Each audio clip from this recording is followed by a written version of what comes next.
Et du coup, pour la suivante, c'est les autres dieux.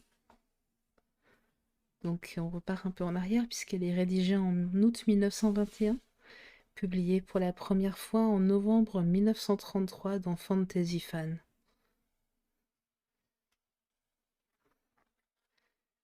Donc les autres dieux. Au sommet du plus haut pic de la planète résident les dieux de la Terre, qui ne souffrent pas qu'aucun mortel puisse baisser les yeux sur eux.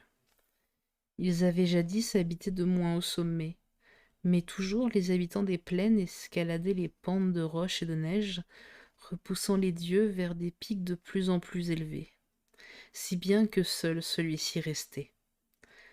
En quittant leurs anciennes cimes, les dieux emportèrent avec eux tous les signes de leur présence, à l'exception, dit-on, de l'idole sculptée sur le versant de la montagne qu'ils appelaient Ngranek. Ils vivent désormais retirés au sommet de Kadat l'inconnu, dans le désert de glace où nul ne se rend. Faute de plus hautes montagnes où fuirent les hommes, ils sont devenus ombrageux et irascibles. Et alors qu'autrefois ils toléraient d'être chassés par les mortels, ils refusent maintenant de les laisser s'approcher, ou s'ils ont réussi à venir, de les laisser partir. Il est bon que les mortels ne sachent rien de Kadat dans le désert de glace, sans quoi ils auraient encore la mauvaise idée de l'escalader. Parfois, lorsqu'ils ont la nostalgie de leurs anciens pics, les dieux s'y rendent dans le calme des nuits. Et tout en essayant de jouer comme au temps jadis sur ces pentes jamais oubliées, ils pleurent doucement. Les hommes ont senti les larmes des dieux, sur les pentes du Turaï, aux fêtes couronnées de neige, mais ils ont cru que c'était la pluie. Ils ont entendu leurs soupirs à l'aube dans les vents plaintifs du Lérion. Les villageois les plus sages connaissent des légendes qui les gardent à l'écart de certains hauts sommets, la nuit, quand ils sont enveloppés de nuées. Car les dieux ne sont plus aussi cléments qu'autrefois, et voyagent dans des vaisseaux de nuages. Sur l'autre rive du Scaï, à Ultar, vivait jadis un vieil homme qui désirait ardemment contempler les dieux de la terre, un sage qui avait longuement étudié les 7 livres cryptiques de la terre, un exégète des manuscrits pnacotiques originaires des lointaines terres glacées du pays de l'Omar. Il s'appelait Barzaï le sage, et les villageois racontent comment, la nuit d'une étrange éclipse, il escalada une certaine montagne. Barzaï connaissait tellement de choses sur les dieux qu'il pouvait prédire leurs allées et venues, et il avait percé tellement de leurs secrets qu'il était lui-même considéré comme un demi-dieu. C'est lui qui avait si sagement conseillé les bourgeois d'Ultar lorsqu'ils avaient voté leur remarquable loi proscrivant le meurtre des chats. Lui qui, le premier, avait appris au jeune prêtre Attal où se rendent les chats noirs à minuit, lors des nuits de la Saint-Jean.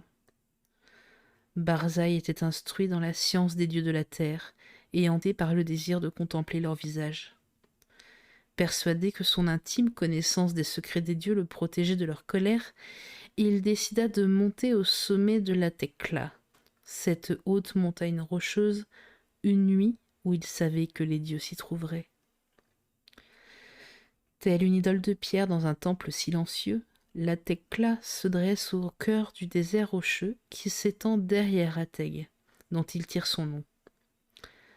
Les brumes dansent lugubrement autour de son sommet, car les brumes sont le souvenir des dieux. Or, les dieux adoraient la Tekla lorsque jadis ils y habitaient.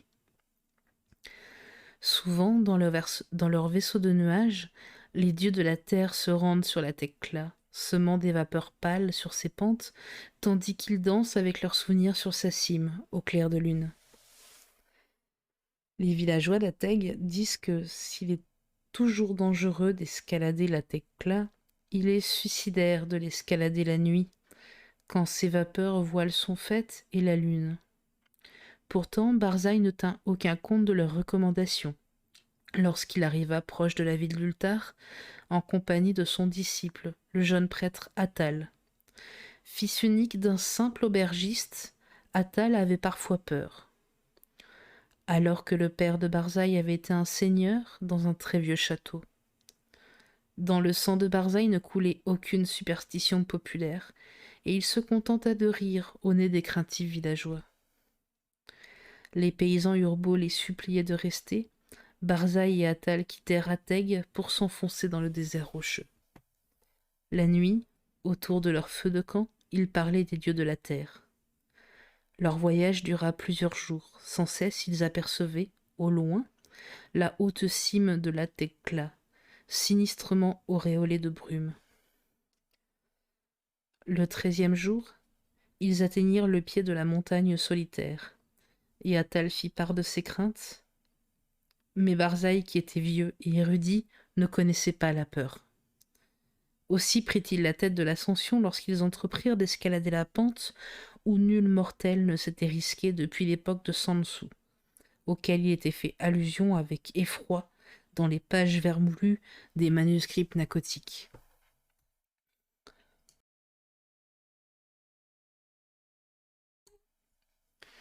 Ils suivirent un périlleux sentier rocailleux, criblé de crevasses, d'éboulements et de précipices, puis il commença à faire froid, et il neigea. Barzaï et Attal glissèrent et tombèrent plus d'une fois, alors qu'ils progressaient péniblement, avec leurs bâtons de marche et leurs haches.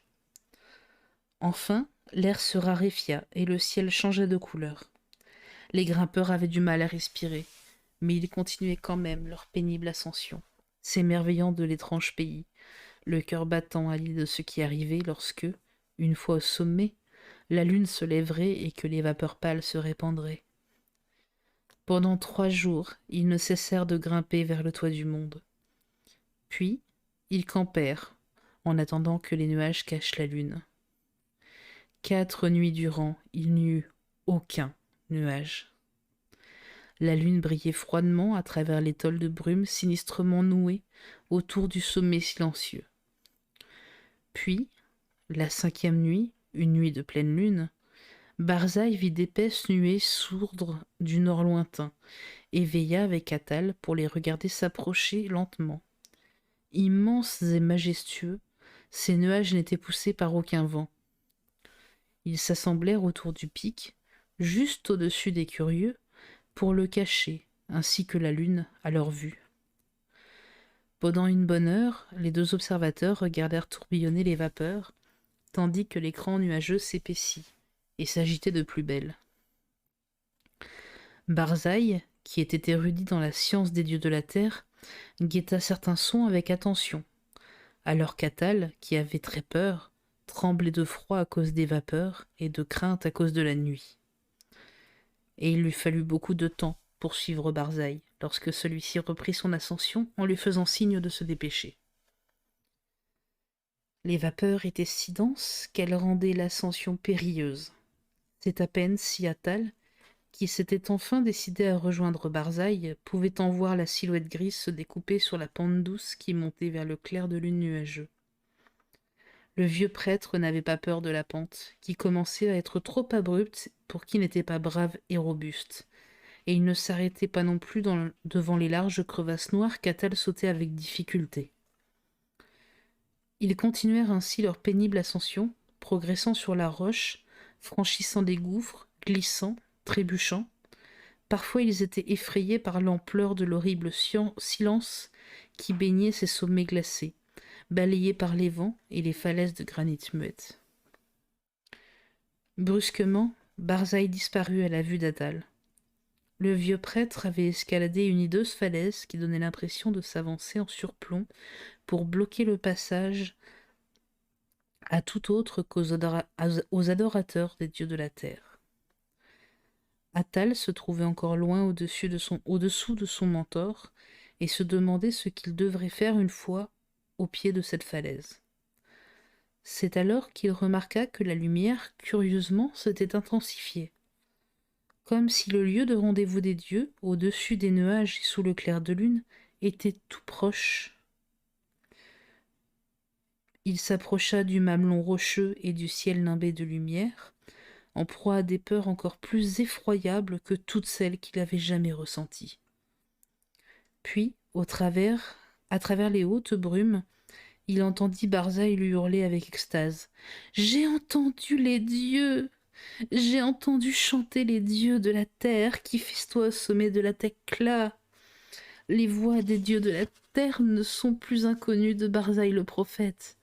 La lune est claire et les brumes légères, et je verrai les dieux danser sauvagement sur la Thècla qu'ils ont tant aimée de leur jeunesse. La sagesse de Barzaï l'a rendu plus grand que les dieux de la terre. Contre sa volonté, leurs sortilèges et leurs barrières sont impuissants. Barzaï va contempler les dieux hautains, les dieux secrets, les dieux de la terre qui dédaignent la vue de l'homme. » Attal n'entendait pas les voix dont Barzaï parlait, mais il était maintenant tout près de la falaise en surplomb, et y cherchait des prises. Puis, il entendit la voix de Barzaï lui crier de plus en plus fort sur un ton suraigu.